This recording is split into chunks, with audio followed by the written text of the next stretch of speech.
One TV special report.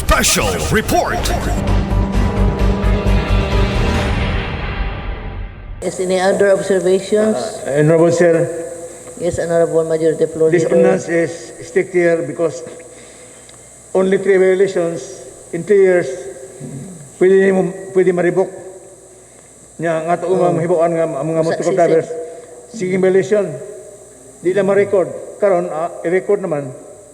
So the operator of the vehicle, the motor cab, should be responsible in choosing his driver. Nga kung ang iyang driver siyang kabalit, ma-revoke ang iyang franchise Franchise, okay. after 3 violations. So, he should choose his driver na maayos ang driver. Then, sa Section 7, letter D, one family, one passage policy. Meaning, usa ka household, usa lang ka franchise. Na this might create problems sa ato karong mga franchise kay according to the city treasurer, na franchise nga pulo ka motor, pulo ka franchise. Unong ka franchise na existing ba? So, with the approval of this ordinance, malimit ang iyang franchise, usa lang sa usa ka household. One franchise for every family living in a city hall, just like this public pool. So kaning ato ordinance, ang alan sa body dili committee board ni ato aning correct yun ang man. O sa amin City Motor Club, pansasig ang regulatory board, di ni committee. This a board. The committee is the inspection committee.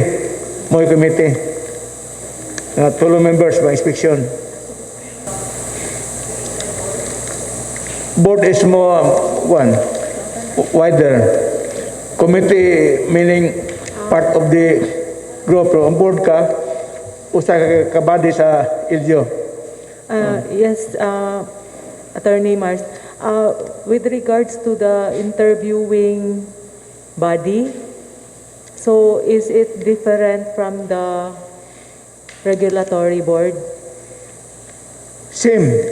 All the members of the board will be The same person, the same members? same persons. Will be conducting the interview. Is any other concern? Yes, Honorable Dr. the Honorable Bation. Thank you, Honorable Chair.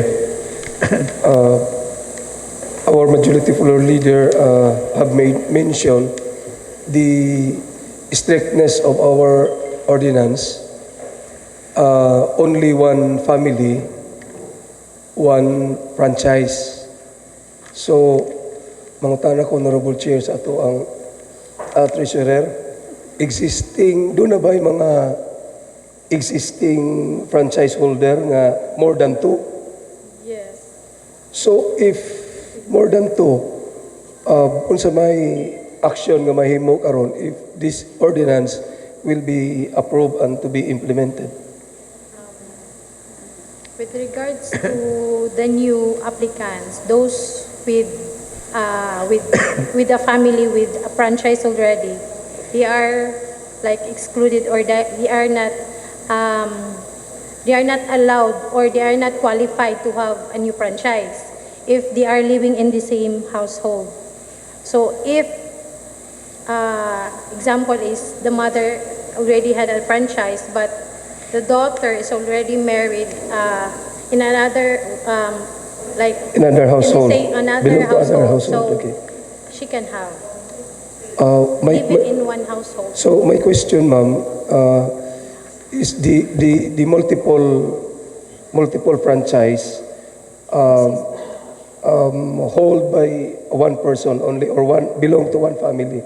So unsaon na to nakaroon pag-apply ang ato ang ordinance sa old nga franchise holder? Actually, that would be our great problem in the new renewal 2026. So far, we have identified several person having two or there is one having 12 franchise. Oh, Yes, because before no limitation as long as they have the motor cab, so they can afford to buy many motor, so they can pay the franchise fee if before. that's so, ma'am, considering that the ordinance, bali murabag na-acquire nila before the ordinance is Yes. kanang nahimo. So, unsa ba na, excuse na ba to sila? Maybe with this Kuano ba to sila ordinance, sa... maybe with this ordinance, prospective siguro ang atong approach kay existing naman sila before. So far, existing na siya tong 12 kabuk yung franchise, existing na siya year 20, below 2016 pa. So prospective na lang siguro ang approach nato. Madam Chair, Ani, if ever. can I say something? Yes, Di ba ma'am, as mentioned by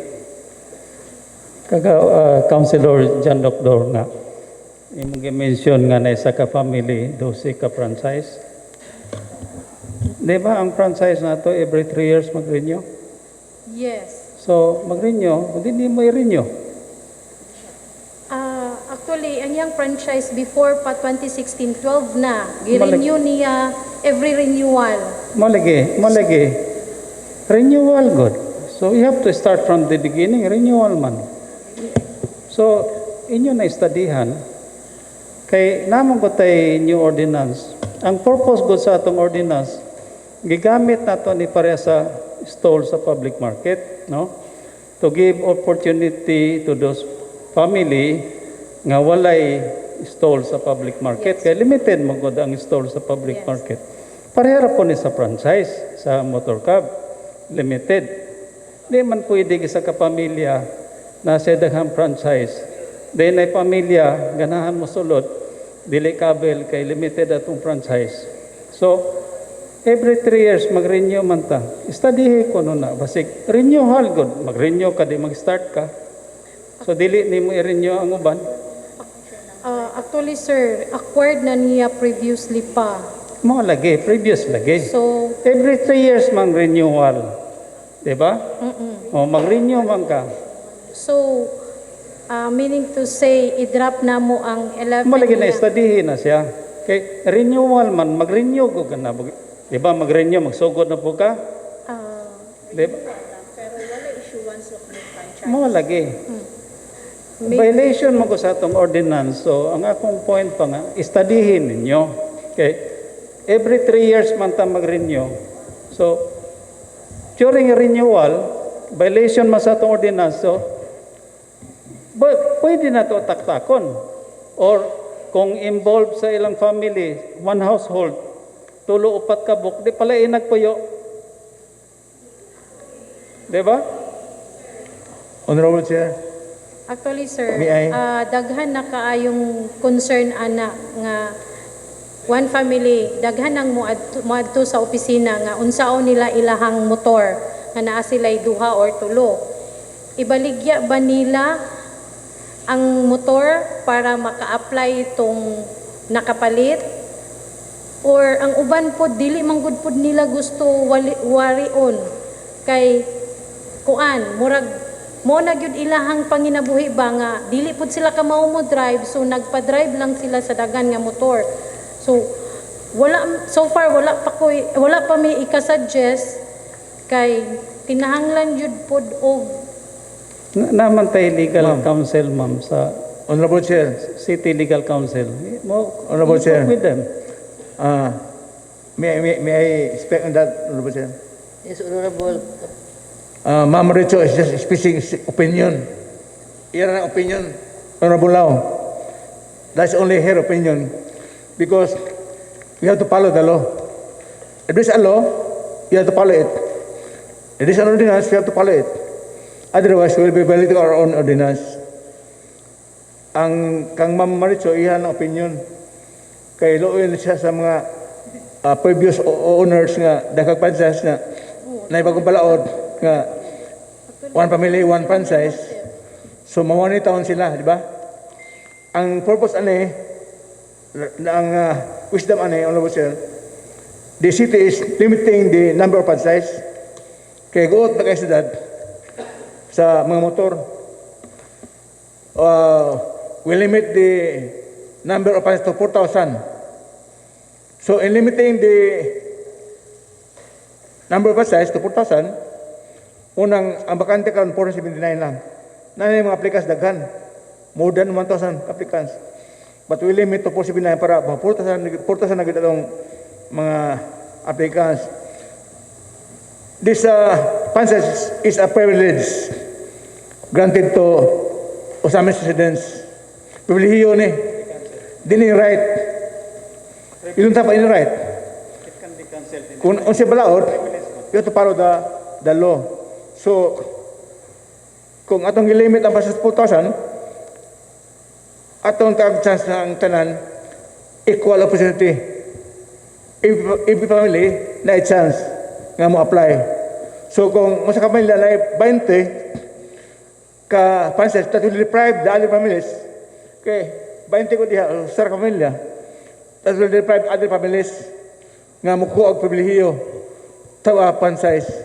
Muna wisdom ani nga balaod. So maloy ta, the law may be harsh. Muna ingon, it is still the law. So you have to follow the law.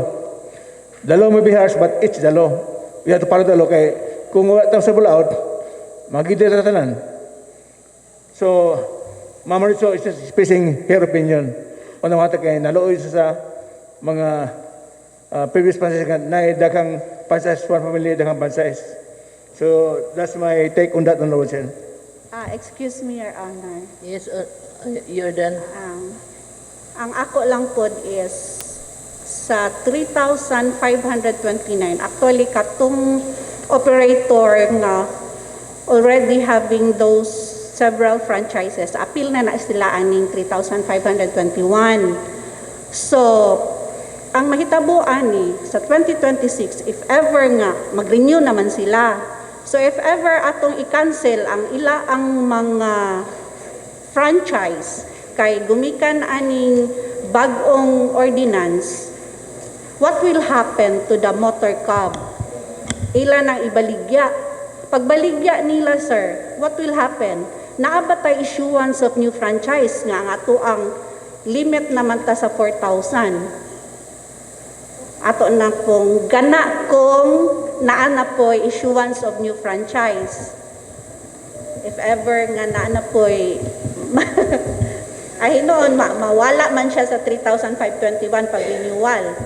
Pero ang problema kung mag-issue na po tag new franchise ana nga 2026. Okay, thank you, Ma'am Napikit. Yes, Honorable Suizo. I'd just like to answer the query of our city treasurer regarding the manifestation of the Honorable Tapayan nga ingon siya nga kining pagpanghatag nato og franchise sa ato ang mga motor cab drivers nga supposedly ang LGU ang mag-provide is given to the motor cab. So it is not a right, it's a privilege. Kung unsa ganing ang mga gi-implement, wala bitaw tag kung kuan patatag iya taog kanang nagparenta taog kanang balay nga kung unsay polisiya nako sa kung giparinta nga palay mo gyud na i-follow since naa naman ta aning one family nga policy and then moopod na it's never been a right. So naabot naman gini nga polisiya nga we have to be kuan kanang dapat taga i-treat natong uban og equal, so dapat mo follow ta. So katong nagpa-franchise ganing hangyo nga pwede mo franchise, which is not a right but a privilege, they have to follow. So we will going to kuan na lang yun, ato na lang yung kanang dawaton nga how harsh is the law, that is the law nga mo man gyud ang gusto nato. So kung sakit man manunduhon nga wala na gyud mahimo sa other nga mga motor club, but because it's not a right, it's a privilege given to them, it is the high time for them to really reconsider. Wala na lang gikuan na gito na humana na to. They have to follow what has been given as a franchise, not as a right. Thank you very much. Thank you for your observations. Remarks, Honorable Suizo. Yes, Honorable Doctor. 1 minute. Thank you, Honorable Chair. Just to give remarks to the point of our city treasurer, the 3,521 included na ang multiple franchise holder na Ariana, no? So, if in case, after 3 years, mo-renew man to sila. So, for example, the 10, usa ka person, doon na siya 10 franchise. So, mahimo nang available ang 9. So, kung iyang ibaligya ang iyang motor, so pwede po to siya mo-apply na po sa vacant nga 9. Kaya maintain man ta sa 4,000. So, ang logic nga pag dunay ma-drop nga franchise tungod sa iyang multiple holdings niya sa franchise, mo-vacant to siya. So, dunay chance tong iyahang baligyan sa iyang motor nga mo acquire or mo apply sa as new applicant. Kaya man ta nakalapas sa sailing na to nga 4,000. So, wala siya ko ang idea, Honorable Chair. Thank you. Yeah, thank you, Honorable Doctor.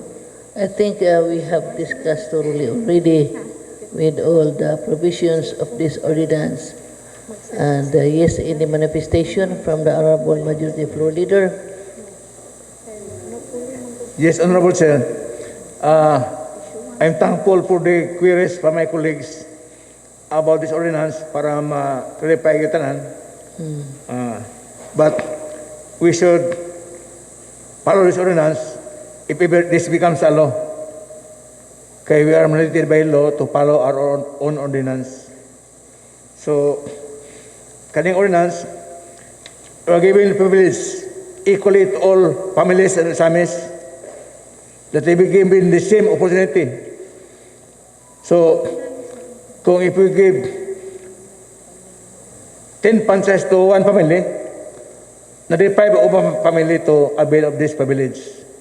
Unang wisdom sa ordinance. Unang one family, one franchise. Although, kung naka-anak nga also apply na, separate na pamilya, dahil he could also apply for a franchise. So, ang problema ni mabot sa renewal na. Because we have requirements. You should comply with requirements. Pag interview daan sa board, makita man nga duha yung pansa, tulo yung pansa, so qualified na ka. Diyan naman problema.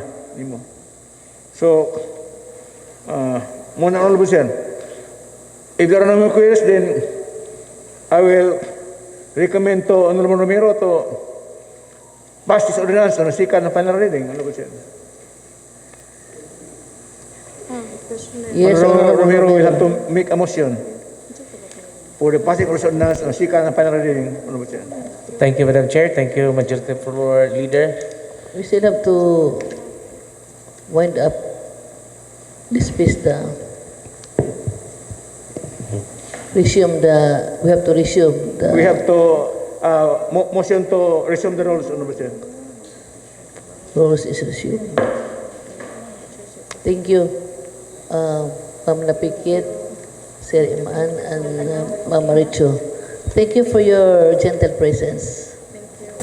So we recognize the Honorable Romero for the appropriate motion.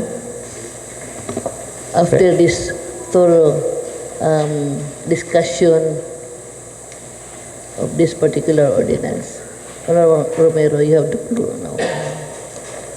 Thank you, Madam Chair. After this thorough discussion of this proposed ordinance, Madam Chair, and due to urgency of this matter and public interest, and the number of this motorized tricycle operating in the city continues increase, and without being insufficient regulated and controlled number of our motor club, Madam Chair, I will move this ordinance regulating the franchise of motorized tricycle in Osami City for second and final reading, Madam Chair, waiving the internal rules. The approve, move for the second and final reading, waiving the internal rules. Yes,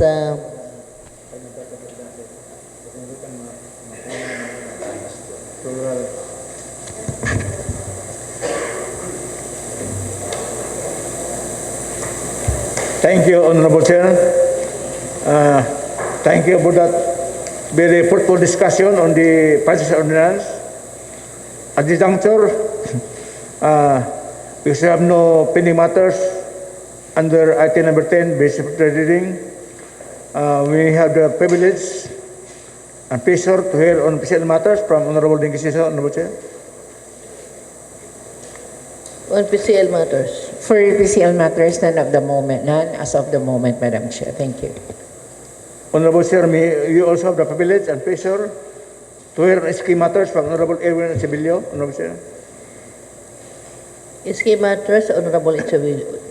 Thank you, Mr. Majority Floor Leader and Honorable Presiding Officer. Good afternoon. This is just an information to this August body. Last week, the office of the SK received an order from the City Mayor's office regarding the creating of the Local Youth Development Council and designating the City Youth Development Officer of Ozami City, Misamis Occidental, defining its functions and purpose, signed by our Honorable Mayor Attorney Indy Wamina last June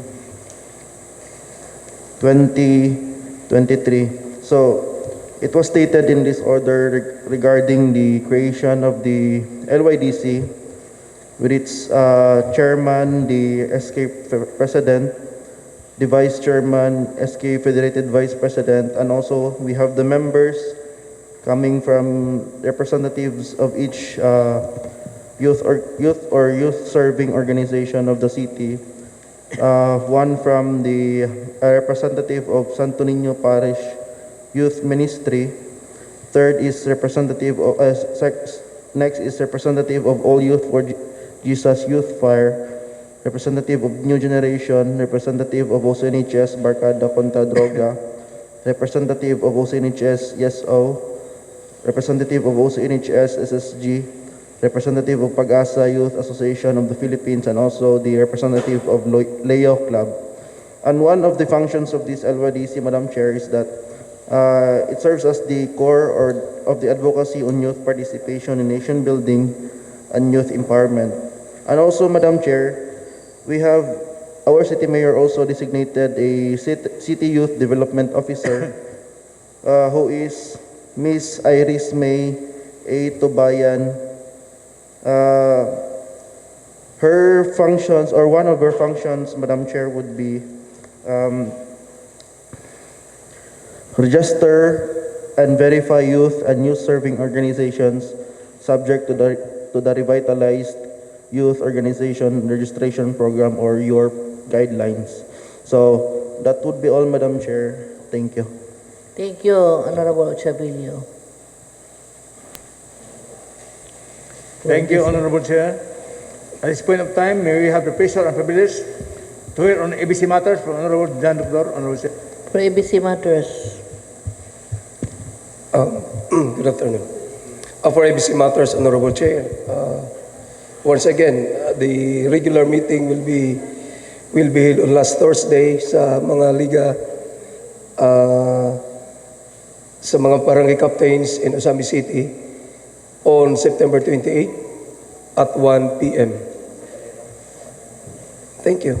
thank you, Honorable. At this point of time, may also have the pleasure and privilege to hear on matters concerning the indigenous people from Honorable Bayer Linda Bation, Honorable Chair. Honorable Relinda Bation, you are now recognized by the chair for some IPMR matters. Thank you, Madam Chair and Majority Floor Leader. Madam Chair, ako lang ipaabot akong dakong pagpasalamat sa Team Asenso Samis o Team Asenso sa Misamis Occidental, labi na sa atong halangdon nga mayor.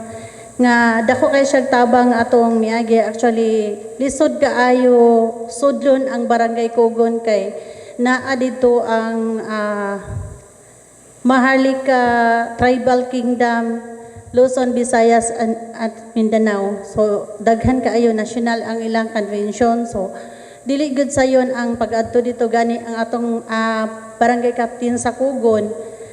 After dito mi anak nga day, nagluya siya. So, lisod jud kayo nadutlan siya pa nadutlan daw siya sa atam-atam. So, kaluoy sa Ginoo ako wala ra pud baya pero ako silang istoryahan kay nakakuha sila permit but ang ilang permit is totally religious activity. So kuhi sa ilang activity nga Maharlika Tribal Kingdom.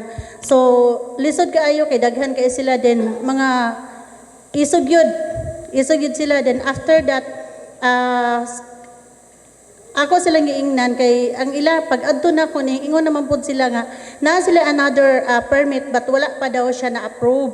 So akong giingnan base sa atong ordinansa naa man tay ordinance nga dili ta pwede magtapo kung wala approval, especially sa LGU sa Osamis kay naa man tay balaod nga gitukod. Then ko ako silang giingnan nga mutahod lang ta kung unsa ang atong balaod sa LGU. After that pagka ugma naagyapon sila activity. That's why akong giingnan si Mayor, si Mamiya, nga naagyapon sila, wala sila nagpatuo sa akong giingon.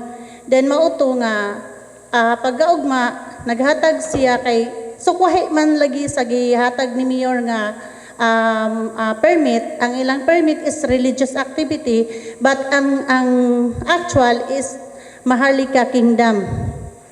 So, gi-cancel ni Mayor ang ilahang permit, mao tong gakuan ko ga-serve ko dito. So pag serve na ko, grabe gyud. Dili gud sila mosugot kay mga isog na gani koy kauban nga pulis unsa pa ka akong ako lang isa. So lisod jud kaayo ni supak gani sila nga naakoy kauban nga pulis na may tulo ka patrol nga naka-pag-serve nako. So isog ka isa gasingit-singit pa gyud sila. So mo nang dako kayo kog pasalamat ni Mayor nga sa dihang napakgang ra gyud sila nga kana nga di unta pagkaugma magkorona na daw sila sa 50 ka tawo. So wala gyud siya nadayon. So in short napakgang ra gyud ang Maharlika Tribal Kingdom sa Osamis City kay di gyud sila mosugot kay ilahag ko ng kingdom, tribal kingdom na kuno sa Osamis. So worry kay ko kay basin ang mga tribo, mga recruit na kaya para ba sila kuman-kuman mag-comment sila. So ako po isip pangulo sa tribo nahadlok yun ko. So mo nang natabangan kita sa asinso mo nang dako jud kay kong kalipay og pagpasalamat sa atong halangdon nga Mayor. That's all. Okay, noted. Next. Thank you, Honorable Chair.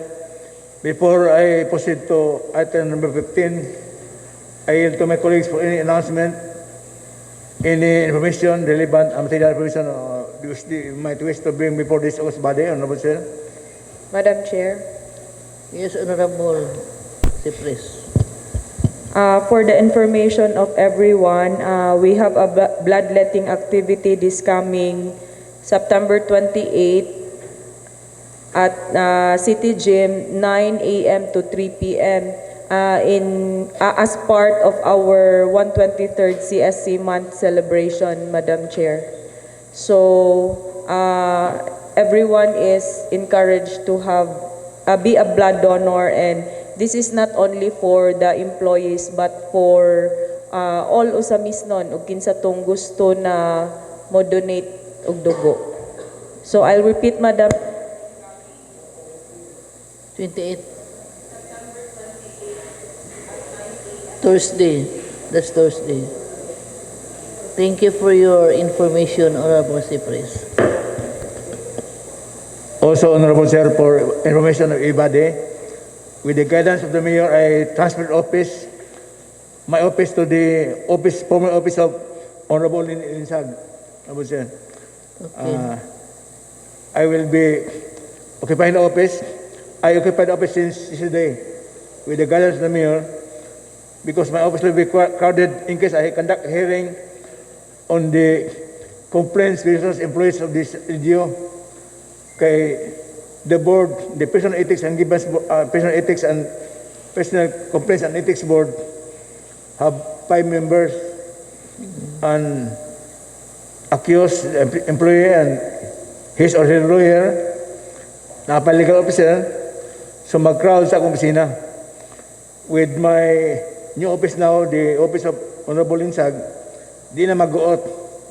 Kanya, before we hold hearing sa plebe, decision hall to lend comfort to the parties and also to give certain sort of distinction to the jurors of plebe.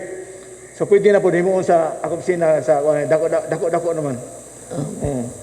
Yeah, daghan mo filing cabinets kay dari ang puno ng cabinet because of the records as majority leader, as chairman of the Personal Ethics and Complaints Board, and also of the Papers and Enforcement Board.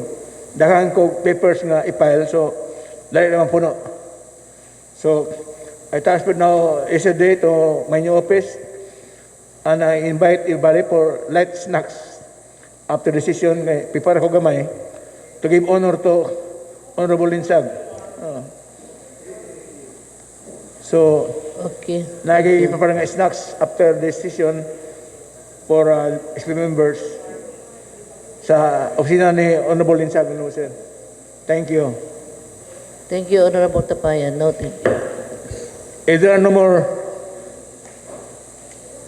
information, I move to adjourn the regular session, Honorable Chair. Session is adjourned. No, Ronnie.